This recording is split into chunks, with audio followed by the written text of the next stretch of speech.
This is the new TC Pride Podcast, episode 121, on location at the Women's Club of Minneapolis for the Doors Open Minneapolis Kickoff reception. TC Pride Podcast on location at the Women's Club of Minneapolis, and I am here with Diane Henry, Aspen Heeb, Jill Litwin, Nina Katzung. And I understand you all are members, ambassadors of sorts for the club. exactly, right. How long have you been a member? 24 years. It's a great place to meet people and just provides a wonderful social outlet. And we do community outreach programs too, which are really close to my heart. We work on programs for women and children, and we have a project going on every single month almost. How long have each of you been members? I've been a member 2 years, a newer member, and it's one of the best things I've ever done. Again, like Nina said, love the social outlet. Women come from all different places across the city, all kinds of backgrounds, and it's been a wonderful experience. I been a member for 2 years as well. The reason why I joined is I moved back to Minnesota, and all of the students that I was a student with at the U of M were married or moved on. So I was just looking for reaching out to new women as well as the community outreach I'm involved in as well. And Diane, you're a membership chair. It sounds like that public service, that community service aspect is really important to a lot of your members. It is. It's our mission. Our club mission is to help women and children issues. So we've done that since 1907. We've given over $5 million in scholarship donations to women and children's needs. So, yeah. It's a great place to come and eat dinner, lunch. And brunch, I hear, on the weekends, right? We have one of the best brunches in town. We also have a fabulous circulating library for our members who are readers. If you play bridge, I don't, but we have lots of bridge groups and other informative programs. Well, thank you very much, all of you, and enjoy the rest of the night. Thank you. Thanks so much. Belia Jimenez Lorente, Operations Manager. We are a historic building. The Women's Club was formed 113 years ago by 39 women.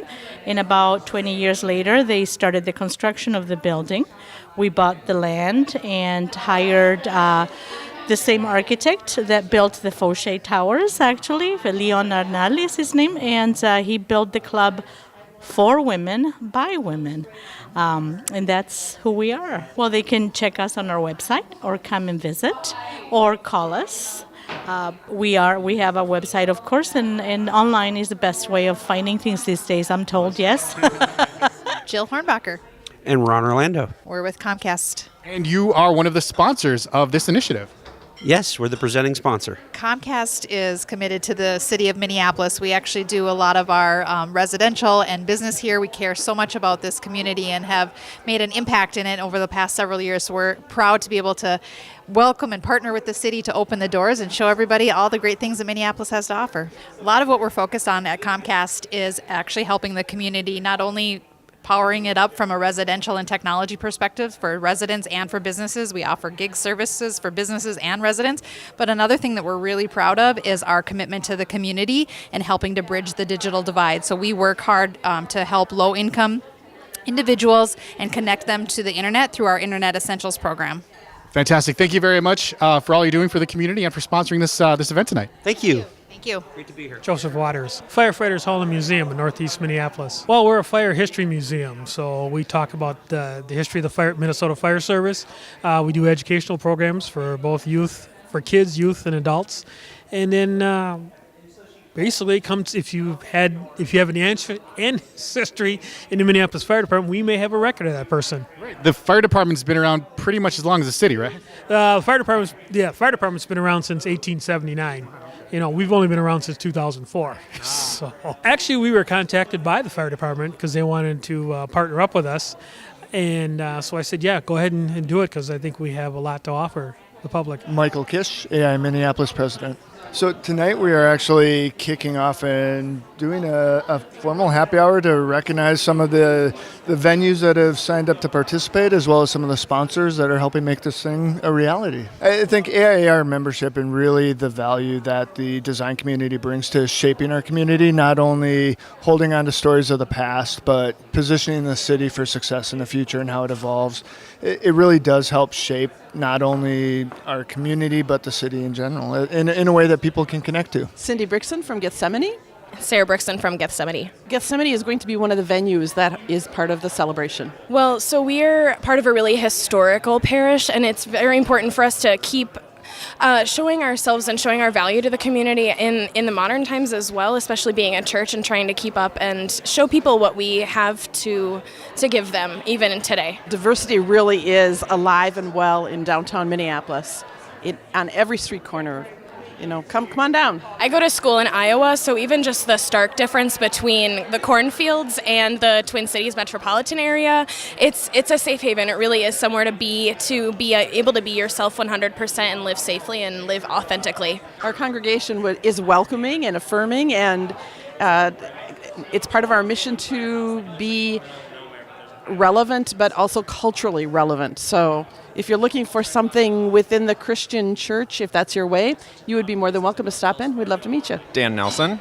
And Tom Newton. Knock Inc. We're here to partake in all of the great things happening in the community. Knock is a full-service, full-experience creative agency in our 18th year, founded by Lily Hall. I think Minneapolis and St. Paul are a well-hidden secret for people that have never spent much time here. I mean, when you think about what we have with art and music and just how beautiful even the middle of the winter is, but how active this city is. We've got a lot of great things happening here. Like Tom said, we're full experience. We're also a company that participates a lot in the community, which I really appreciate. Lily Hall is a very generous, very gracious person, and I am very honored to work there. We get involved in many things in the community. We support a lot of amazing initiatives. We're connected to the University of Minnesota as alums in the Carlson School.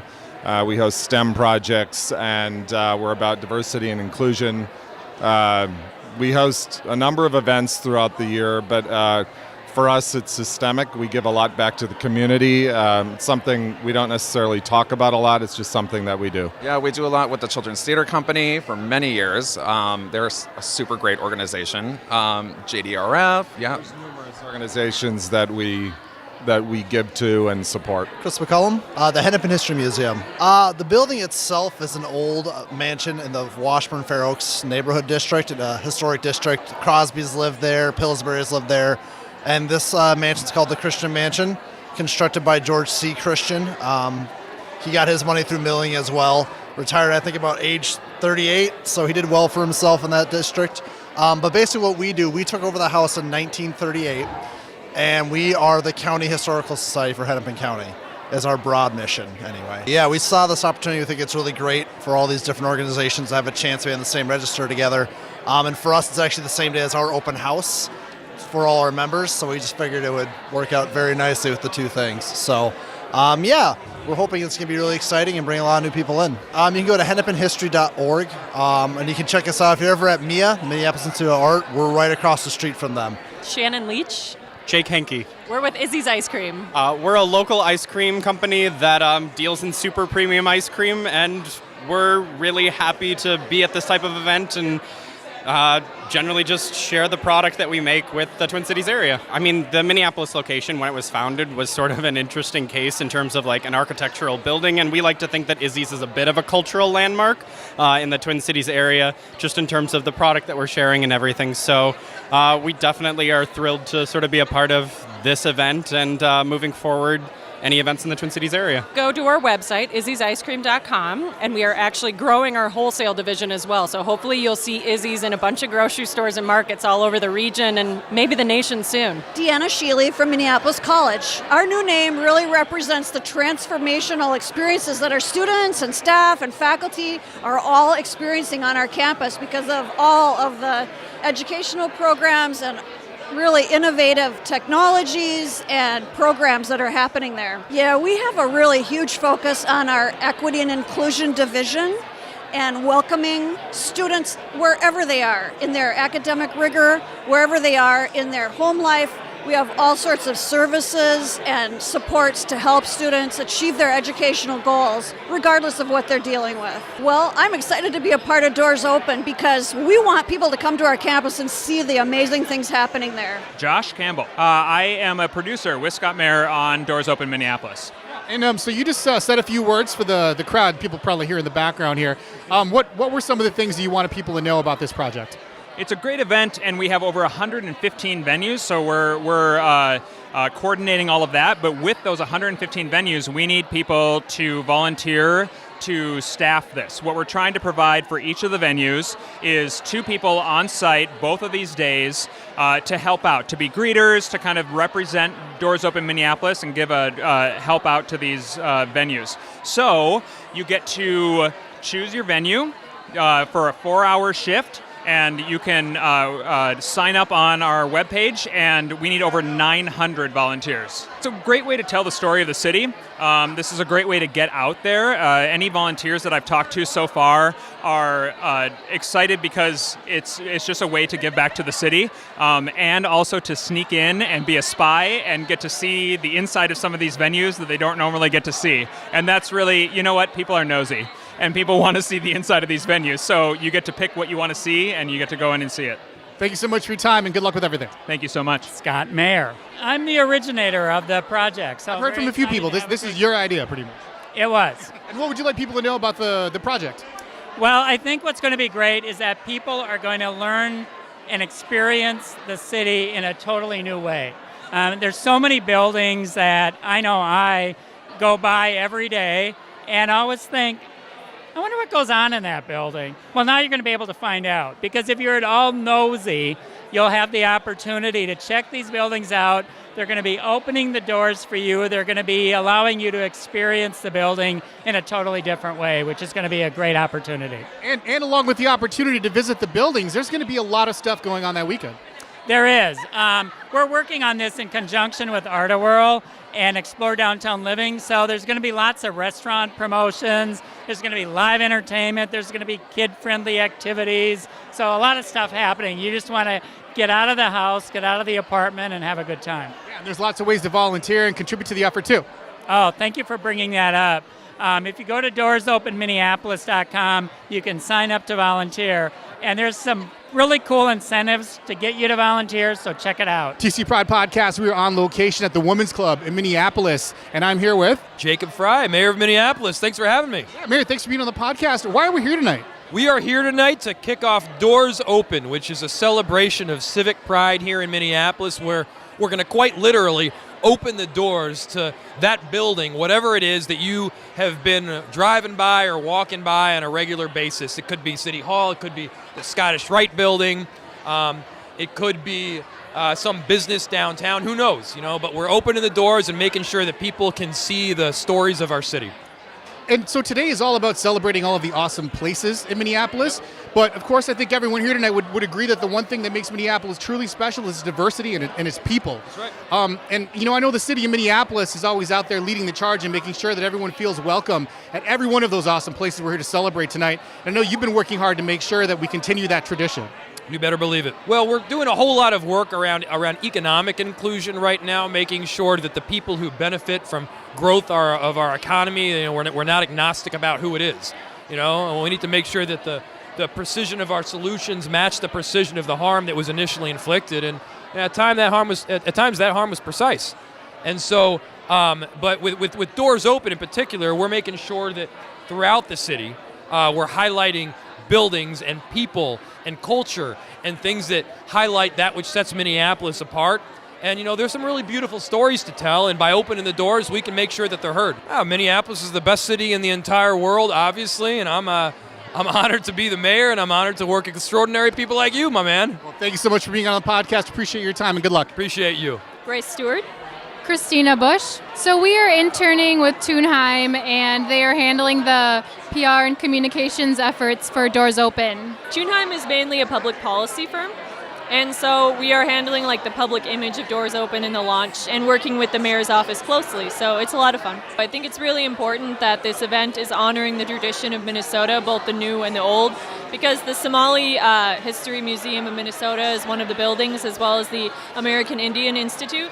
And I think they're both a really important part of Minnesota history, and I'm happy to see that that's being talked about. There's a lot of rich diversity in the city itself, and I really think that opening the doors and really providing those opportunities and having these conversations is a really big thing, and I'm very happy to see that happen. Christy Anderson. I'm with the United States Postal Service. I myself am a Minneapolis transport recently from Kansas City, and so coming here, and it's a little overwhelming when you're in a new city especially, but you have so many incredible buildings and so much history and the architecture and everything else. It's nice that we're doing this so that we can let people know what we're all about. Amy Carlson. I'm with Hennepin Healthcare Foundation supporting HCMC. Well, we're going to feature our new clinic and specialty center that opened up last year between 9th and 8th Street. It's a 7-story clinic that has over 600 pieces of local art, and we're really excited to show that during Doors Open Minneapolis. We care for everyone regardless of their financial status,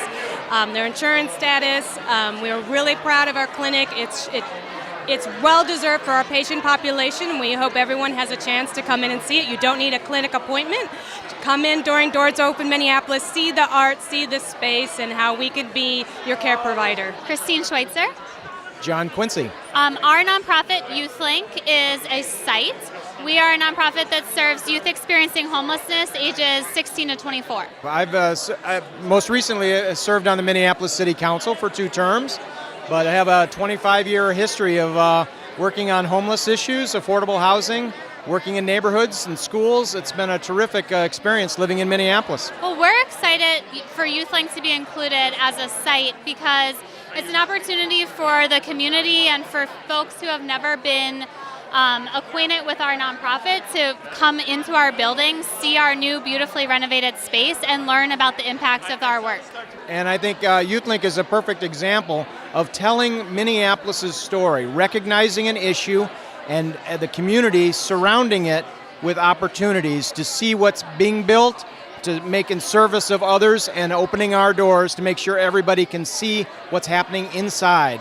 A look behind the curtain is what everybody's interested in seeing. Tracy Wesley. We'll be having, of course, the open door, and we're with Estes Funeral Home, and we'll be showcasing our brand new funeral facility in North Minneapolis. What can you tell me about the building?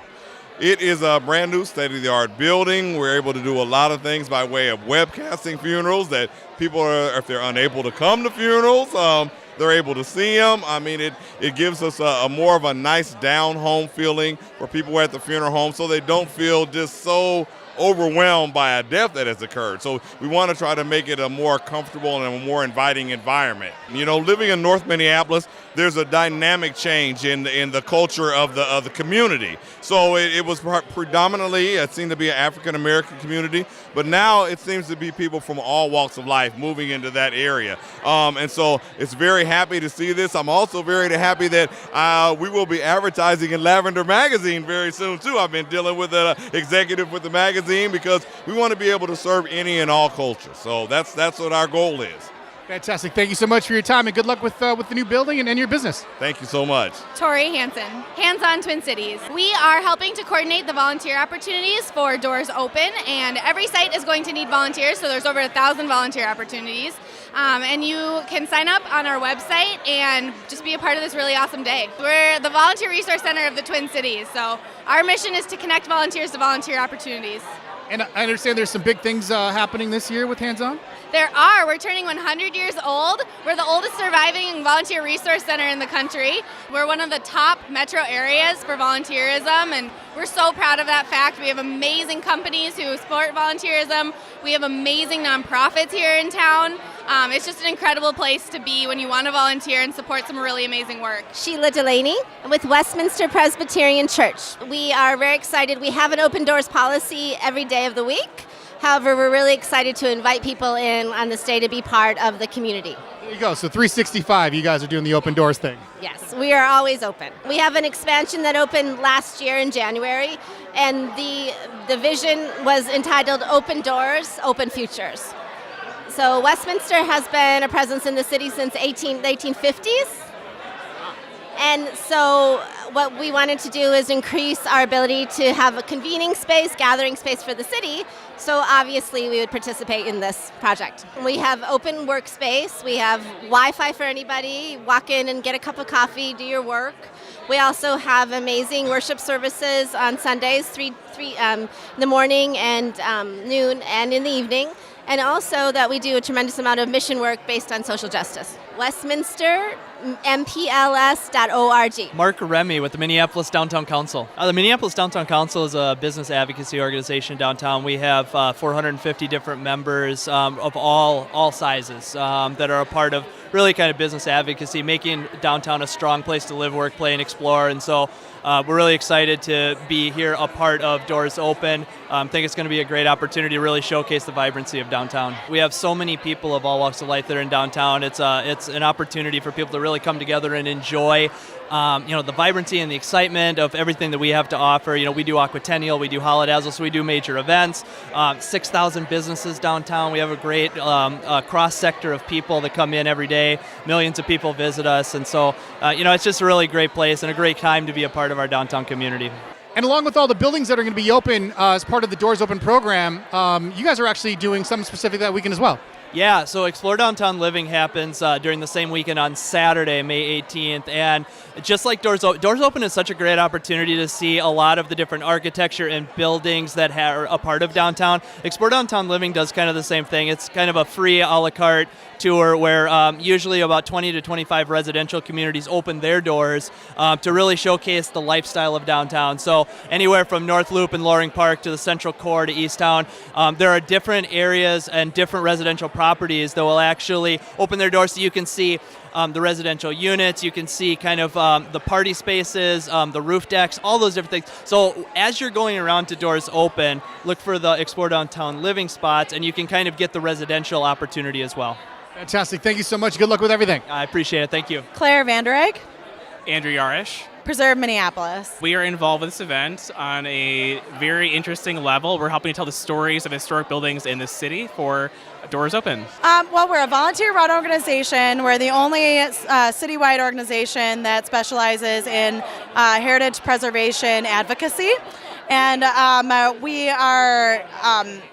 offer tons of different tours and opportunities to interact with historic resources around the city. So it's all about recognizing the value in historic spaces in our communities that tell the history of where we came from and where we are today, and how we interact with that and make it a part of our future. So it's not just the backdrop to what we're doing every day, it's also like how we see ourselves and understand who we are in this city. We're making inroads in all of our communities throughout the city of Minneapolis in order to try to tell the stories of the people that created this space, as well as the people that are actively creating it and the people that will continue to create it in the future. That's the hope. Check us out on Facebook. It's Preserve Minneapolis, and you can follow us on Instagram as well on Preserve Minneapolis. Sheila Thelman, United Properties. We are one of the main sponsors of Doors Open Minneapolis. It's a great new event that will shine a spotlight on all of the great venues that are available in the Twin Cities and in downtown Minneapolis. So we will be open with the Nordic in the North Loop and the Kickernick, which is a building we've just brought back, restored to kind of its original splendor. So the Kickernick has been around for more than 100 years, and some of that kind of brick and timber construction doesn't happen anymore. People over the years have added drop ceilings and other things and have covered up all of that original detail. So we were delighted to be able to bring that back to its original look and feel, which is very appealing to today's office owners. I'm Mary Kate Carsey with Arts Inc.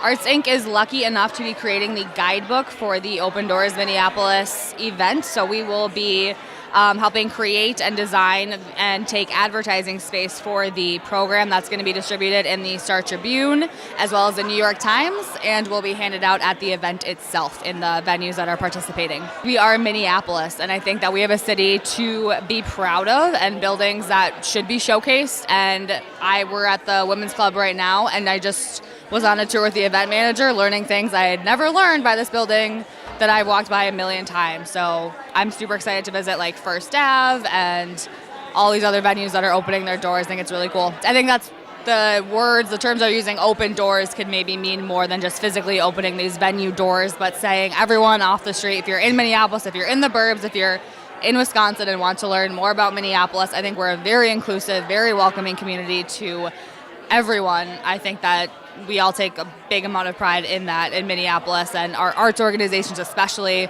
have been always really welcoming to every community I could think of, and they're all opening their doors this weekend. Tyler Anderson. And Jane McMonigal. Lundstrom Performing Arts Center. Well, we're here to find out more about Open Door Minneapolis and how exciting it's going to be for the weekend of the 18th. We're really excited about how our space is going to be welcomed and how we're going to bring people in, and we can't wait to kind of make it happen. The arts is definitely very important in Minneapolis, and Lundstrom has a rich history of arts with Dorothy Lundstrom, who, when did Dorothy open her school? 1922. 1922. So we've been around. It's like almost 100. I'm not very good at math, but that's like almost 100 years ago. That's amazing, right? I mean, who's been around for 100? That's so great. So Lundstrom, in its essence, has been around for a very long time and doing very positive things, especially in the north side of Minneapolis, and just making sure people understand family values, people understand the opportunities and what's inside of them and what they're capable of, and that's really what we strive for, yeah. Well, we teach dance, voice, and drama to kids of all ages, from 3 years old, we say, to 103, because we have a tap class for adults. And I guess it's so exciting, the diversity part of it just happens. We love Lundstrom because kids come from all over, and they instantly feel part of our family. Sounds like you embrace that philosophy of doors open like all year round. Yeah, absolutely. I mean, our doors are open to anyone who wants to come and participate, young and old, any economic situation that you're in. We always try to make sure and help to make sure that anyone in any situation can afford to have a world-class education in theater, but in just being a human being, Lundstrom.org, and that's LUNDSTRUM.org. Kate Buckley. Cindy Iverson. Jones Harrison. Jones Harrison is a senior living residence located in Minneapolis. We have been around for 131 years, which is why we are part of Doors Open. Our architecture isn't quite that old anymore, but we have been there serving our elders all that time. We have been a welcoming community for many years. We have been a participant in Pride, in the Golden Valley Pride. We will be at the Opportunity Conference coming up. So we want people to know, we are located very close to the Uptown area, but that is something that we've invested in. We've trained our personnel. We feel it's very important to be all-inclusive, and so that is something we will also be highlighting at Open Doors. JonesHarrison.org. Kyle Slick. I'm an event manager here at the Women's Club. Yeah, so every Pride weekend we do an event every year. We have a very strong base of members that are very active in the LGBT community. We have our members, they'll come here for a dance, a celebration, and they go to our rooftop to watch the fireworks in Loring Park. So it's mostly just kind of it's what Pride's about, is a celebration. The Women's Club was founded at its base was in inclusivity. So back when it was started was at a time when women weren't allowed at a lot of other clubs. Some would say that it was kind of to snub their nose to all the clubs that only allowed men, and they said, well, we'll start our own place. So it has been it has a strong history of diversity and then being very progressive and forward-thinking. Our members currently, the big philanthropic focus, for example, like MCTC, Minneapolis Community Technical College, they fund a scholarship for women to go to school there. So that's a big focus that we do at our gala every single year. The club it's been here since 1928. I feel like it's this hidden gem that people don't know about. It's a beautiful space. It's got an amazing history. I think it's so awesome to be part of an organization that has always seemed to be so far ahead of its time, and I think it continues to do so today. Manilan Hool. Manilan, good to see you again. It's been a little while. Absolutely, it has been, yeah. And how are you involved in the event tonight?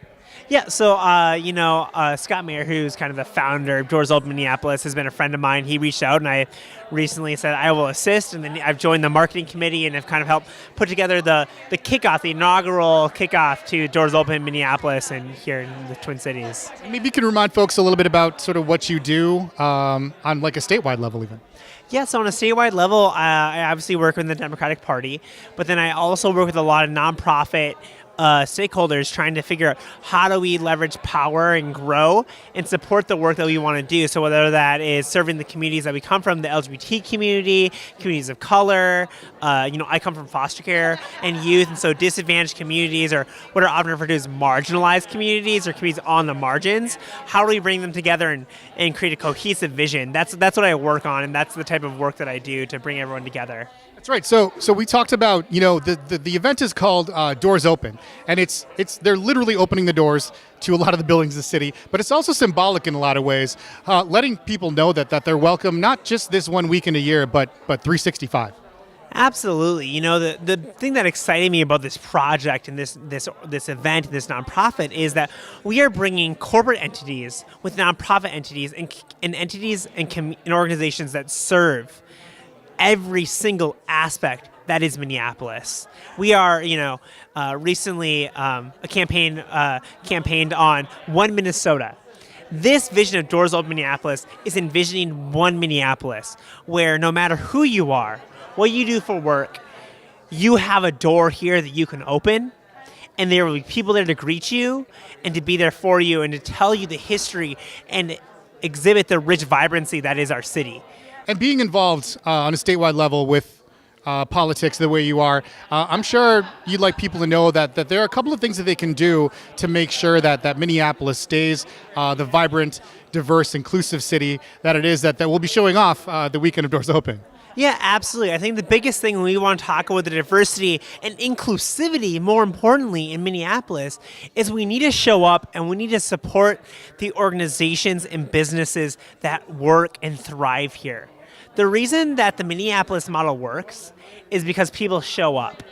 And so if we're not showing up as a community, we're not supporting our community. And so when we look down the street and we see a neighbor, we need to show up for that neighbor. And these are the businesses and the doors that are opening up and saying, come, be a part of our vision, be a part of our mission to ensure that our region, that our city, that our region, and that our state is vibrant and beautiful and empowers every single person that lives here and calls Minneapolis home. And I think that is the first step, not the second or the third, but the first step. And so many more of us can do that. And we're going to be inviting the entire region to do that with Doors Open Minneapolis in May. And along with these businesses and buildings opening their doors, there's going to be a lot of stuff going on that weekend.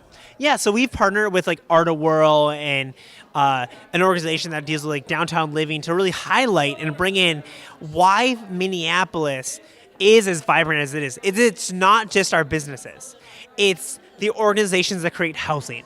It's the organizations that create the art culture that is Minneapolis, this urban, infused culture of diversity and inclusion that is sparking a renaissance. Minneapolis is truly, honestly, living not only as an artistic world, but as a culinary world. We're growing, and as businesses, we're growing, and in housing, we're growing. That is what Minneapolis is, and that is something that Doors Open Minneapolis strives for. So as an organization, as a movement, that is something that I really hope that we grow in the next coming years, and I really hope as an inaugural year that we succeed as Doors Open Minneapolis. It's more than 1 week, and it's a movement. And how can people get involved in this movement? Yeah, go to doorsopenminneapolis.com or tweet us at doorsopenminneapolis. The hashtag is DoMPLS.